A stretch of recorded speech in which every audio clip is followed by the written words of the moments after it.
नमस्कार साथियों, अध्ययन विस्तार चैनल पर आप सभी का हार्दिक स्वागत है। आज से हम शुरू करने जा रहे हैं वसंत भाग 1 कक्षा 6 की पाठ्य पुस्तक वसंत भाग 1। इस पुस्तक को मैं केवल पठन रूप में ही प्रस्तुत करूंगी। तो सबका प्यार, सबका साथ, सबका विकास के साथ शुरू कर रहे हैं वसंत भाग 1।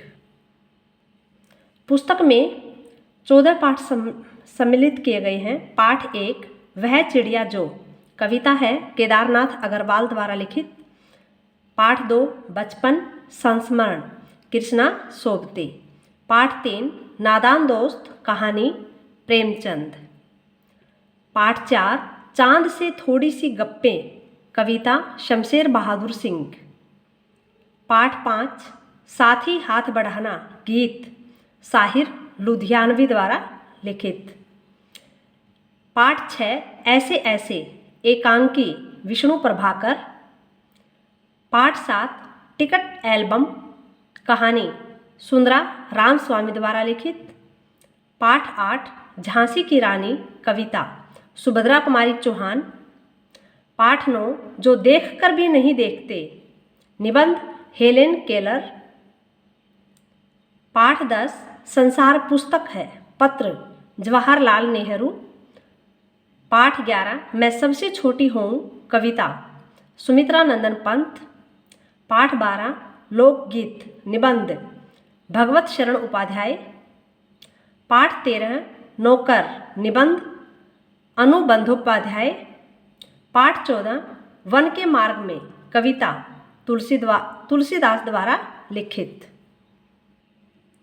पाठ 1 केदारनाथ अग्रवाल द्वारा लिखित कविता वह चिड़िया जो। वह चिड़िया जो चोंच मारकर दूध भरे जूंडी के दाने रुचि से रस से खा लेती है, वह छोटी संतोषी चिड़िया, नीले पंखों वाली मैं हूँ, मुझे अन्न से बहुत प्यार है। वह चिड़िया जो कंठ खोलकर बूढ़े वन बाबा की खातिर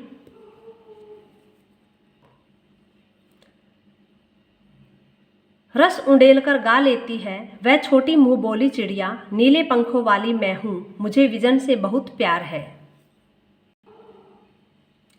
वह चिड़िया जो चोंच मारकर चढ़ी नदी का दिल टटोलकर जल का मोती ले जाती है, वह छोटी गर्बीली चिड़िया, नीले पंखों वाली मैं हूँ, मुझे नदी से बहुत प्यार है।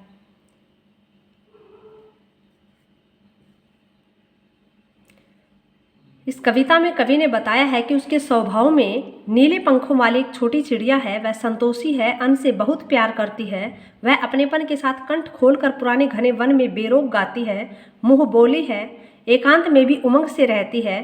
वह उफनती नदी के विषय में जानकर भी जल की मोती सी बूंदों को चोंच में भर कर ले जाती है। उसे स्वयं पर गर्व है, वह साहसी है, उसे नदी से लगाव है। कवि ने अपने भीतर की कल्पित चिड़िया के माध्यम से मनुष्य के महत्वपूर्ण गुणों को उजागर किया है। पाठ 2 कृष्णा सोबती द्वारा लिखित बचपन। बचपन कृष्णा सोबती द्वारा लिखित संस्मरण। मैं तुम्हें अपने बचपन की ओर ले जाऊंगी। मैं तुमसे कुछ इतनी बड़ी हूँ कि तुम्हारी दीदी भी हो सकती हूँ, तुम्हारी नानी भी, बड़ी बुआ भी, बड़ी मौसी भी। परिवार में मुझे सभी लोग जीजी कहकर ही पुकारते हैं। हाँ, मैं इन दिनों कुछ बड़ा बड़ा यानी उम्र में सयाना महसूस करने लगी हूँ, शायद इसलिए कि पिछली शताब्दी में पैदा हुई थी। मेरे पहनने ओढ़ने में काफ़ी बदलाव आए हैं। पहले मैं रंग बिरंगे कपड़े पहनती रही हूँ, नीला, जामुनी, ग्रे, काला, चॉकलेटी। अब मन कुछ ऐसा करता है कि सफ़ेद पहनो, गहरे नहीं, हल्के रंग। मैंने पिछले दशकों में तरह तरह की पोशाकें पहनी हैं, पहले फ्रॉक, फिर निकर, वॉकर, स्कर्ट, लहंगे, गरारे और अब चूड़ीदार और घेरदार कुर्ते। बचपन के कुछ फ्रॉक तो मुझे अब तक याद हैं। हल्के नीली और पीली धारी वाला फ्रॉक, गोल कॉलर और बाजू पर भी गोल कफ। एक हल्के गुलाबी रंग का बारीक चुन्नटों वाला घेरदार फ्रॉक, नीचे गुलाबी रंग की फ्रिल। उन दिनों फ्रॉक के ऊपर की जेब में रुमाल और बालों में इतराते रंग बिरंगे रिबन का चलन था। लेमन कलर का बड़े प्लेटों वाला गर्म फ्रॉक जिसके नीचे फर टंकी थी। 2 ट्यूनिक भी याद हैं, एक चॉकलेट रंग का और अंदर की कोटी प्याजी, दूसरा गरे और उसके साथ सफ़ेद कोटी।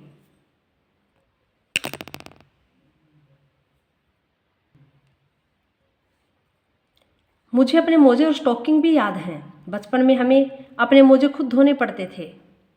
वह नौकर या नौकरानी को नहीं दिए जा सकते थे, इसकी सख्त मनाही थी। हम बच्चे इतवार की सुबह इसी में लगाते, धो लेने के बाद अपने अपने जूते पॉलिश करके चमकाते। जब जूते कपड़े या ब्रश से रगड़ते तो पॉलिश की चमक उभरने लगती। सरवर, मुझे आज भी बूट पॉलिश करना अच्छा लगता है। हालांकि अब नई नई किस्म के शू आ चुके हैं। कहना होगा कि ये पहले से कहीं ज़्यादा आरामदेह हैं। हमें जब नए जूते मिलते उनके साथ ही छालों का इलाज शुरू हो जाता। जब कभी लंबी सैर पर निकलते अपने पास रुई ज़रूर रखते।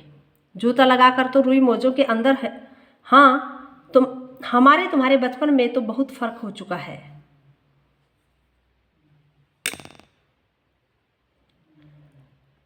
हर शनिचर को हमें ऑलिव ऑयल या कैस्टर ऑयल पीना पड़ता। यह एक मुश्किल काम था। शनिचर को सुबह से ही नाक में इसकी गंध आने लगती। छोटे शीशे के गिलास जिन पर ठीक खुराक के लिए निशान पड़े रहते, उन्हें देखते ही मितली होने लगती। मुझे आज भी लगता है कि अगर हम न भी पीते वह शनिवारी दवा तो कुछ ज़्यादा बिगड़ने वाला नहीं था। सेहत ठीक ही रहती। तुम्हें बताऊंगी कि हमारे समय और तुम्हारे समय में कितनी दूरी हो चुकी है। यहाँ तक कि बचपन की दिलचस्पियाँ भी बदल गई हैं। याद रहे उन दिनों कुछ घरों में ग्रामोफोन थे, रेडियो और टेलीविज़न नहीं थे। हमारे बचपन की कुल्फ़ी आइसक्रीम हो गई है, कचौड़ी समोसा पेटीज में बदल गया है, शहतूत और फालसे और खसखस के शरबत कोक पेप्सी में। उन दिनों कोक नहीं, लेमनेड विमटो मिलती थी। शिमला और नई दिल्ली में बड़े हुए बच्चों को वेंगर्स और डेविको रेस्तरां की चॉकलेट और पेस्ट्री मज़ा देने वाली होती। हम भाई बहनों की ड्यूटी लगती शिमला मॉल से ब्राउन ब्रेड लाने की। हमारा घर माल से ज़्यादा दूर नहीं था। एक छोटी सी चढ़ाई और गिरजा मैदान पहुंच जाते। वहाँ से एक उतराई उतरते और माल पर कन्फेक्शनरी काउंटर पर तरह तरह की पेस्ट्री और चॉकलेट की खुशबू मन भावनी। हमें हफ्ते में एक बार चॉकलेट खरीदने की छूट थी।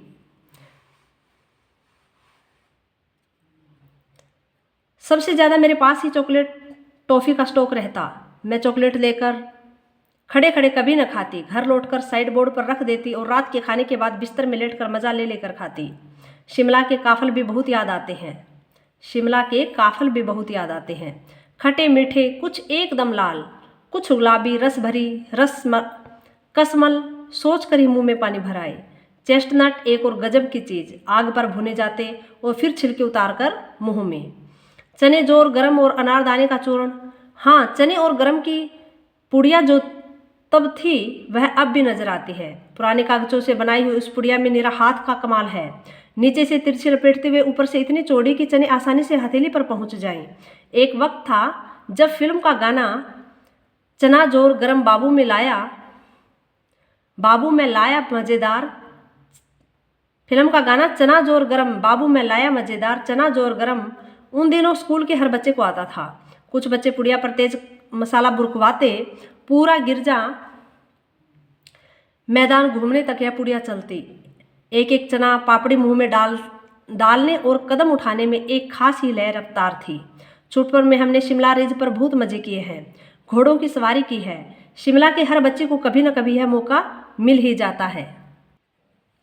हम जाने क्यों घोड़ों को कुछ कमतर करके समझते, उन पर हंसते थे। ननिहाल के घोड़े खूब हष्टपुष्ट और खूबसूरत, उनकी बात फिर कभी। शाम को रंग बिरंगे गुब्बारे, सामने जाखू का पहाड़, ऊंचा चर्च की घंटियां बजती तो दूर दूर तक उनकी गूंज फैल जाती। लगता है इसके संगीत से प्रभु ईश्वम कुछ कह रहे हैं। सामने आकाश पर सूर्यास्त हो रहा है, गुलाबी सुनहरी धारियां नीले आसमान पर फैल रही है। दूर दूर तक फैले पहाड़ों के मुखड़े गहराने लगे और देखते देखते बत्तियां टिमटिमाने लगी। रिज पर की रौनक और माल की दुकानों की चमक के भी क्या कहने। स्कैंडल पॉइंट की भीड़ से उभरता कोलाहल। सर्वर स्कैंडल पॉइंट के ठीक सामने उन दिनों एक दुकान हुआ करती थी जिसके शोरूम में शिमला कालका ट्रेन का मॉडल बना हुआ था। उसकी पटरियां उस पर खड़ी छोटे छोटे डिब्बे वाली ट्रेन, एक और लालटेन की छत वाला स्टेशन और सामने सिग्नल देता खंबा, थोड़ी थोड़ी दूर पर बनी सुरंगें। पिछली सदी में तेज रफ्तार वाली गाड़ी वही थी। कभी कभी हवाई जहाज भी देखने को मिलते। दिल्ली में जब भी उनकी आवाज़ आती, बच्चे उन्हें देखने बाहर दौड़ते। दिखता एक भारी भरकम पक्षी उड़ा जा रहा है पंख फैलाकर, यह देखो, और वह गायब। उसकी स्पीड ही इतनी तेज लगती। हाँ, गाड़ी के मॉडल वाली दुकान के साथ एक और ऐसी दुकान भी थी जो मुझे कभी नहीं भूलती। यह वह दुकान थी जहाँ मेरा पहला चश्मा बना था। वहाँ आंखों के डॉक्टर अंग्रेज थे।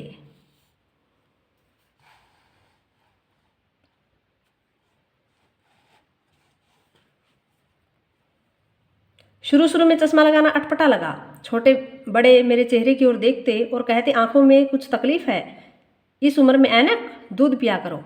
मैं डॉक्टर साहिब का कहा दोहरा देती, कुछ देर पहनोगी तो ऐनक उतर जाएगी। वैसे डॉक्टर साहिब ने पूरा आश्वासन दिया था, लेकिन चश्मा तो अब तक नहीं उतरा। नंबर बस कम ही होता रहा। मैं अपने आप इसके जिम्मेदार हूँ। जब आप दिन की रोशनी को छोड़कर रात में टेबल लैंप के सामने काम करेंगी तो इसके अलावा और क्या होगा। हाँ, जब पहली बार मैंने चश्मा लगाया तो मेरे एक चचेरे भाई ने मुझे छेड़ा, देखो देखो कैसी लग रही है। आंख पर चश्मा लगाया ताकि सूझे दूर की। यह नहीं, लड़की को मालूम, सूरत बनी लंगूर की। मैं खिजी कि मुझ पर यह क्यों दोहराया जा रहा है, पर शेर बुरा न लगा। जब वह चाय पीकर चले गए तो मैं अपने कमरे में जाकर आईने के सामने खड़ी हो गई। कई बार अपने को देखा, ऐनक उतारी, फिर पहनी, फिर उतारी, देखती रही।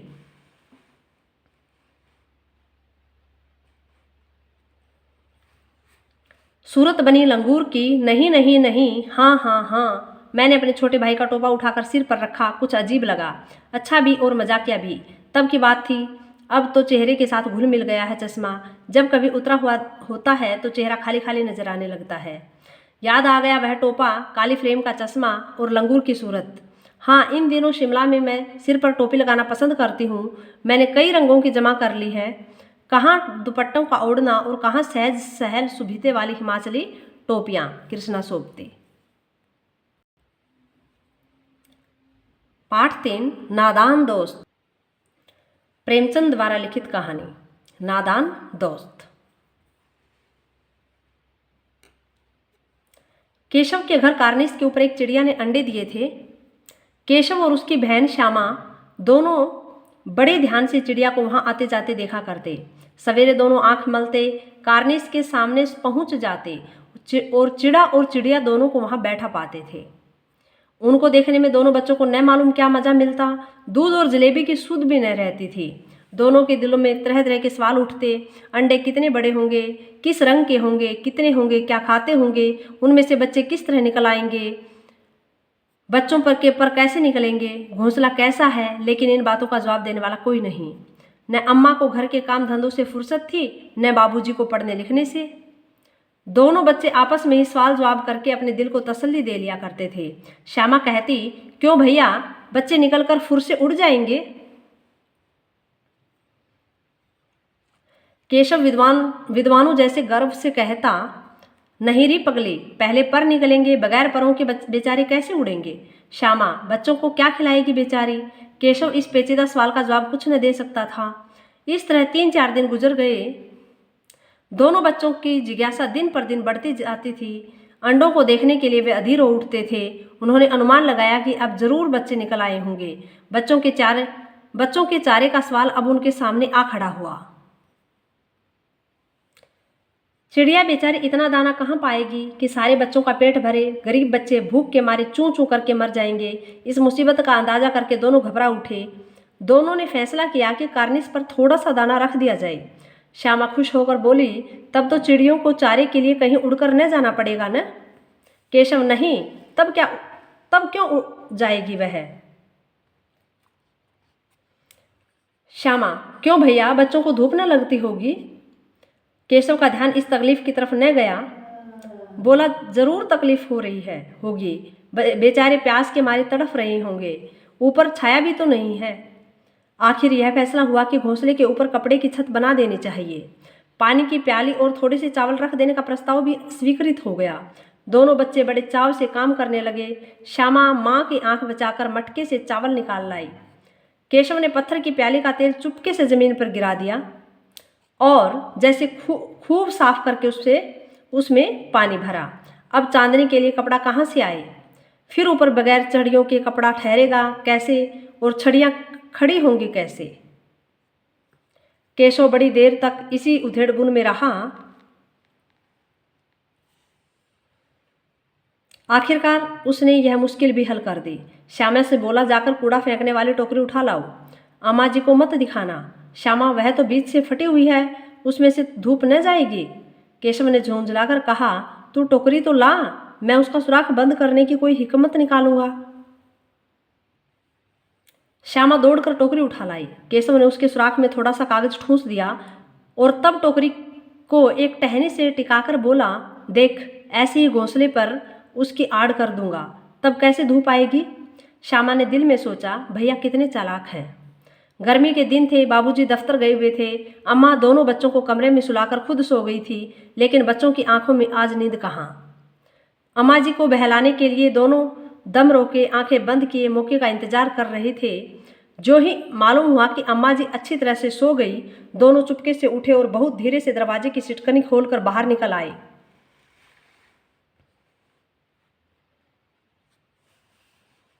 अंडों की हिफाजत की तैयारियां होने लगी। केशव कमरे से एक स्टूल उठा लाया, लेकिन जब उससे काम न चला तो नहाने की चौकी लाकर स्टूल के नीचे रख दी और डरते डरते स्टूल पर चढ़ा। श्यामा दोनों हाथों से स्टूल पकड़े हुए थी। स्टूल चारों टांगे बराबर न होने के कारण जिस तरफ ज़्यादा दबाव जाता जरा सा हिल जाता। उस वक्त केशव को कितनी तकलीफ उठानी पड़ती थी, यह उसी का दिल जानता था।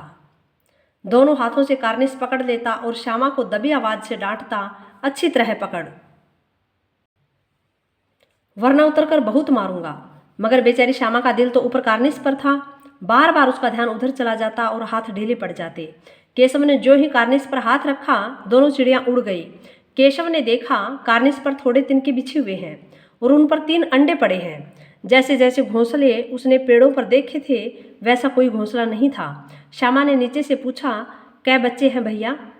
केशव, 3 अंडे हैं, अभी बच्चे नहीं निकले। श्यामा, जरा हमें दिखा तो दो भैया, कितने बड़े हैं? केशव, दिखा दूंगा, पहले जरा चिथड़े ले आ, नीचे बिछा दूं, बेचारे अंडे तिनकों पर पड़े हैं। श्यामा दौड़कर अपनी पुरानी धोती फाड़कर एक टुकड़ा लाई। केशव ने झुक कर कपड़ा ले लिया, उसकी कई तह करके उसकी एक गद्दी बनाई और उसे तिनकों पर बिछाकर 3 अंडे धीरे से उस पर रख दिए। श्यामा ने फिर कहा, हमको भी दिखा दो भैया। केशव, दिखा दूंगा, पहले जरा मैं टोकरी को तो दे दो, ऊपर छाया कर दूं।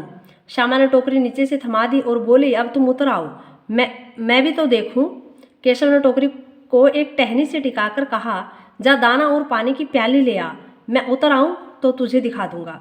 श्यामा प्याली और चावल भी लाई। केशव ने टोकरी के नीचे दोनों चीज़ें रख दी थी और आहिस्ता से उतर गया। श्यामा ने गिड़गिड़ाकर कहा, अब हमको भी चढ़ा दो भैया। केशव, तू गिर पड़ेगी। श्यामा, न गिरूंगी भैया, तुम नीचे से पकड़े रहना। केशव, न भैया, कहीं तो गिर पड़ी तो अम्मा जी मेरी चटनी ही कर डालेंगी, कहेगी कि तूने ही चढ़ाया था, क्या करेगी देखकर। अब अंडे बड़े आराम से हैं, जब बच्चे निकलेंगे तो उनको पालेंगे। दोनों चिड़ियां बार बार कार्निस पर आती थी और बगैर बैठे ही उड़ जाती थी। केशव ने सोचा, हम लोगों के डर से नहीं बैठती। स्टूल उठाकर कमरे में रखाया, चौकी जहाँ की थी वहाँ रख दी।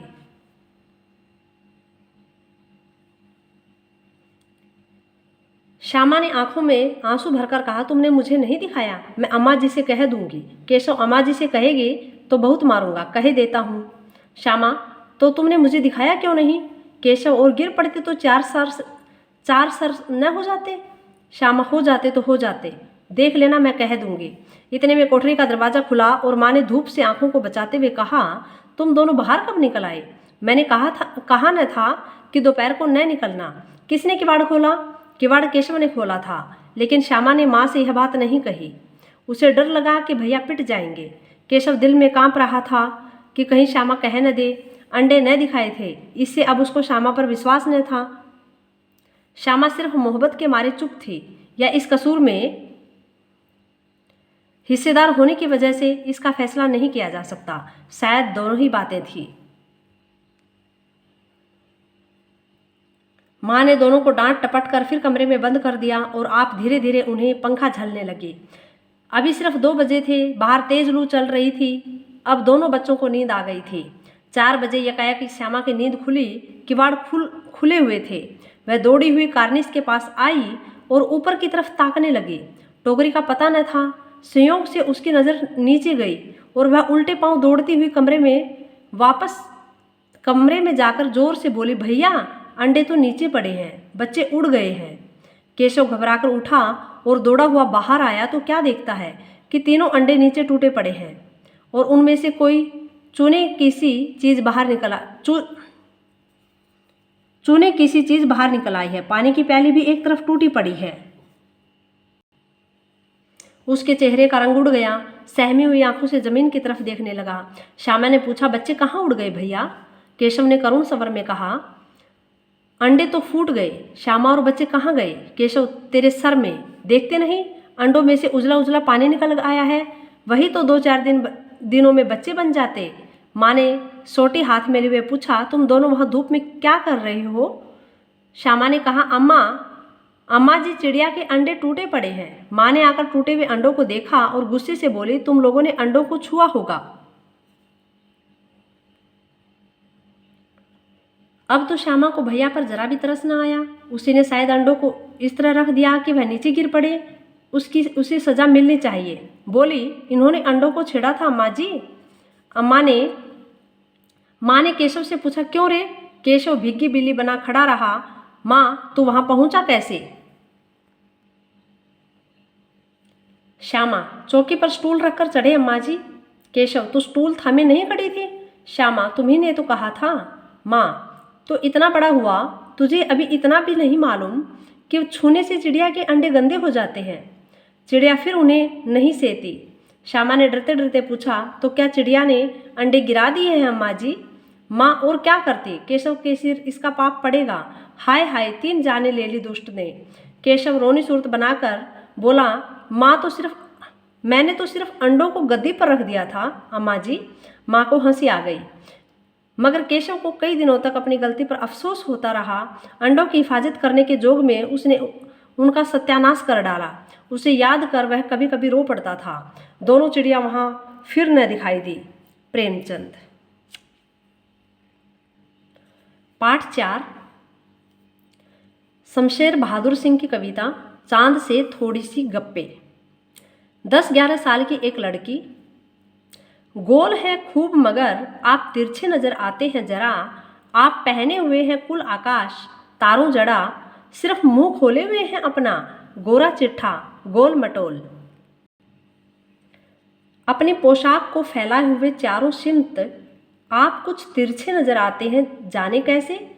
खूब है गोकी, वाजी वाह, हमको बुद्धू ही निरा समझा है। हम समझते ही नहीं जैसे कि आपको बीमारी है। आप घटते हैं तो घटते ही चले जाते हैं और बढ़ते हैं तो बस यानी कि बढ़ते ही चले जाते हैं। दम नहीं लेते जब तक कि बिल्कुल ही गोल न हो जाएं। बिल्कुल गोल, यह मर्ज आपका अच्छा ही नहीं होने में आता है। शमशेर बहादुर सिंह। पाठ 5। साहिर लुधियानवी द्वारा लिखित कविता साथी हाथ बढ़ाना।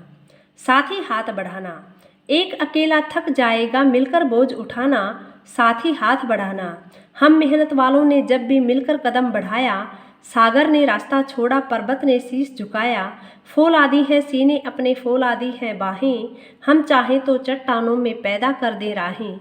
साथी हाथ बढ़ाना, मेहनत अपने लेख की रेखा, मेहनत से क्या डरना। कल गैरों की खातिर की, आज अपनी खातिर करना। अपना दुख भी एक है साथी, अपना सुख भी एक। अपनी मंजिल सच की मंजिल, सब अपना रास्ता नेक। साथी हाथ बढ़ाना, साथी हाथ बढ़ाना।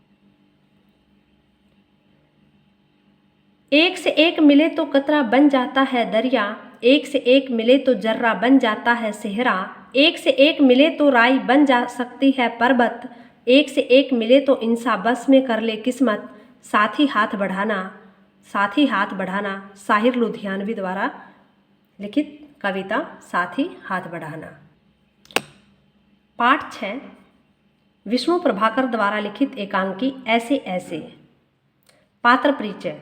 मोहन एक विद्यार्थी, दीनानाथ एक पड़ोसी, माँ मोहन की माँ, पिता मोहन के पिता, मास्टर मोहन के मास्टर जी, वैद्य जी डॉक्टर तथा एक पड़ोसिन।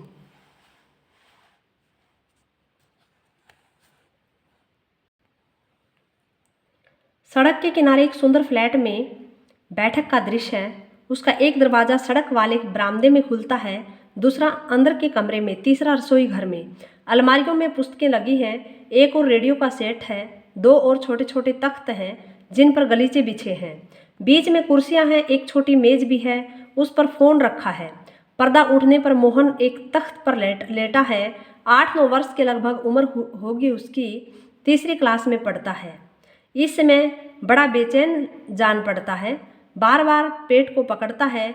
उसके माता पिता पास बैठे हैं। माँ पुचकार कर, न न ऐसे मत कर, अभी ठीक हुआ जाता है, अभी डॉक्टर को बुलाया है, ले तब तक सेंक ले। चादर हटाकर पेट पर बोतल रखती है, फिर मोहन के पिता की ओर मुड़ती है। उसने कहीं कुछ अंट शंट तो नहीं खा लिया? पिता कहाँ, कुछ भी नहीं, सिर्फ एक केला और एक संतरा खाया था। अरे यह तो दफ्तर से चलने तक कूदता फिर रहा था, बस अड्डे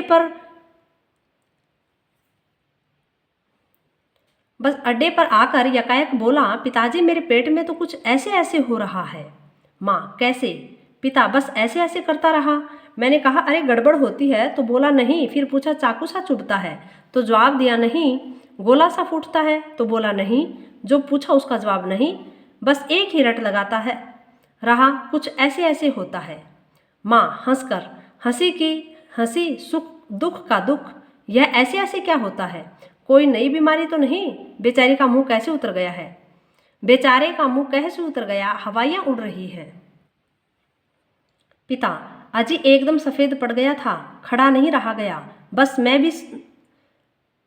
भी नाचता रहा। मेरे पेट में ऐसे ऐसे होता है, ऐसे ऐसे होता है। मोहन जोर से कराहकर, माँ ओ माँ, माँ न न मेरे बेटे, मेरे लाल ऐसे नहीं। अजी जरा देखना डॉक्टर क्यों नहीं आया, इसे तो कुछ ज़्यादा ही तकलीफ जान पड़ती है, या ऐसे ऐसे तो कोई बड़ी खराब बीमारी है।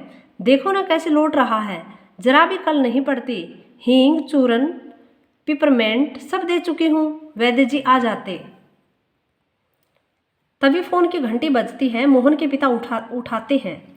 पिता यह 4332 है। जी हाँ हाँ बोल रहा हूँ, कौन? डॉक्टर साहब जी हाँ। मोहन के पेट में दर्द है? जी नहीं, खाया तो कुछ नहीं, बस यही कह रहा है। बस जी नहीं, गिरा भी नहीं, ऐसे ऐसे होता है, बस जी ऐसे ऐसे होता है, बस जी ऐसे ऐसे। यह ऐसे ऐसे क्या भला है, कुछ समझ में नहीं आता। जी जी हाँ, चेहरा एकदम सफ़ेद हो रहा है, नाचता फिरता है। जी नहीं, दस्त तो नहीं आया? जी हाँ, पेशाब तो आया था।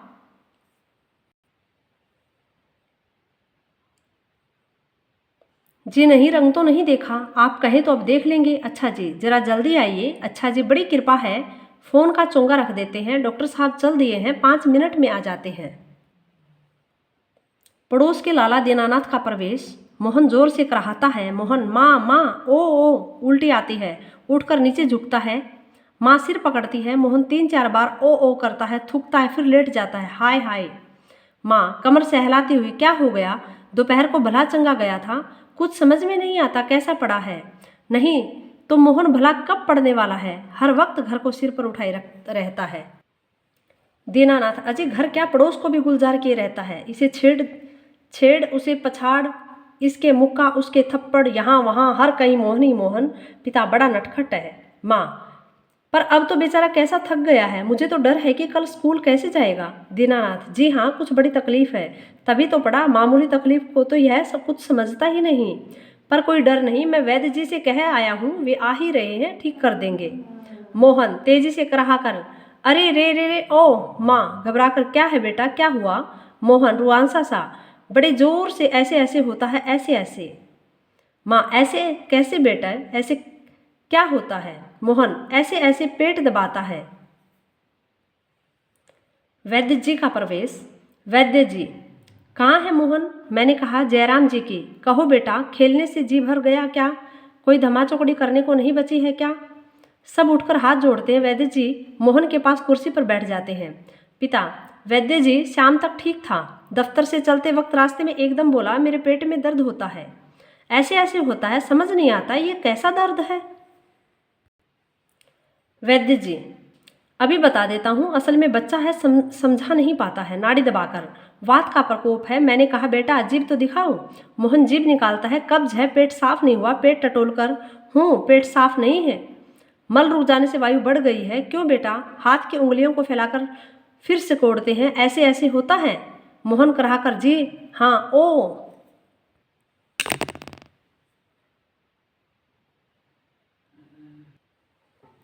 वैद्य जी हर्ष से उछलकर, मैंने कहा न, मैं समझ गया, अभी पुड़िया भेजता हूँ। मामूली बात है, पर यही मामूली बात कभी कभी बड़ों को छका देती है। समझने की बात है। मैंने कहा, आओ जी दीनानाथ जी, आप ही पुड़िया ले लो। मोहन की माँ से, आधे आधे घंटे बाद गर्म पानी से देनी है। 2-3 दस्त होंगे बस, फिर ऐसे ऐसे ऐसे भागेगा जैसे गधे के सिर से सींग। वैद्य जी द्वार की ओर बढ़ते हैं। मोहन के पिता 5 का नोट निकालते हैं। पिता, वैद्य जी यह आपकी भेंट। नोट देते हैं। वैद्य जी नोट देते हुए, अरे मैंने कहा, आप ये क्या करते हैं? आप और हम क्या दो हैं?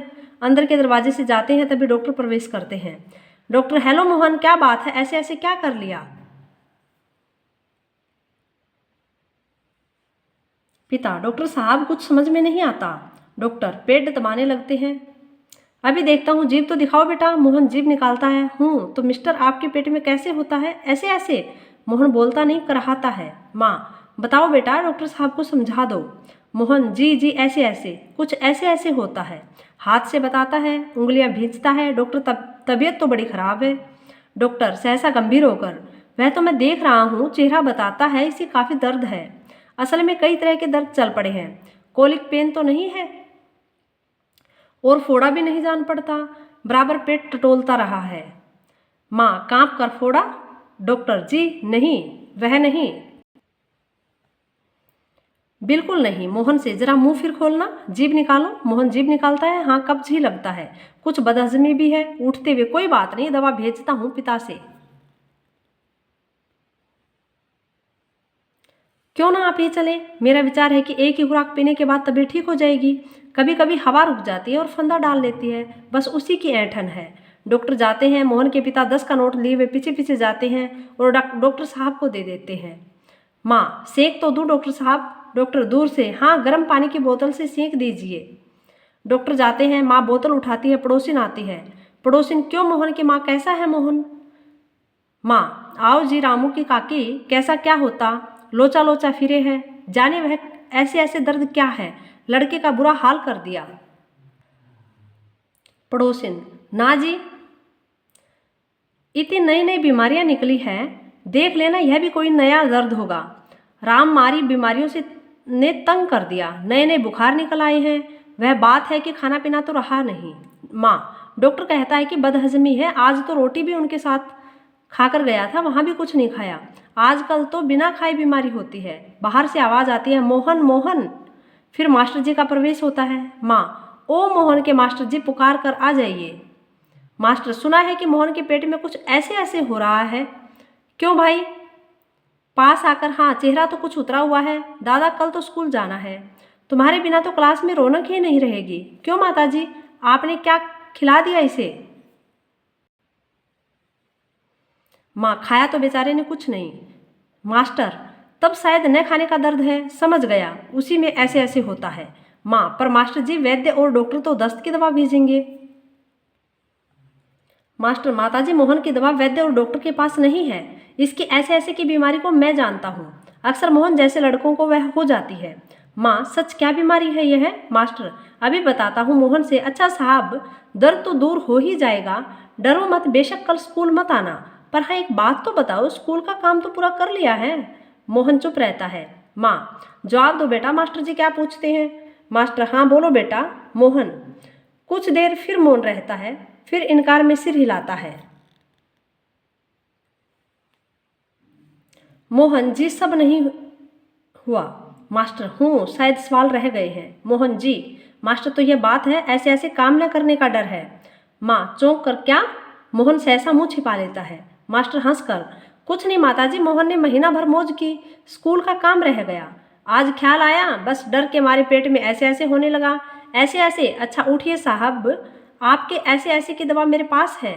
स्कूल से आपको 2 दिन की छुट्टी मिलेगी, आप उसमें काम पूरा करेंगे और आपका ऐसे ऐसे दूर भाग जाएगा। मोहन उसी तरह मुंह छिपाए रहता है। अब उठकर सवाल शुरू कीजिए, उठिए, खाना मिलेगा। मोहन उठता है। माँ ठगी सी देखती है। दूसरी ओर से पिता और दीनानाथ दवा लेकर प्रवेश करते हैं। माँ, क्यों रे मोहन, तेरे पेट में तो बहुत बड़ी दाढ़ी है, हमारी तो जान निकल गई। 15-20 रुपये खर्च हुए सो अलग। पिता से, देखा जी आपने? पिता चकित होकर, क्या हुआ क्या हुआ? माँ, क्या क्या होता है?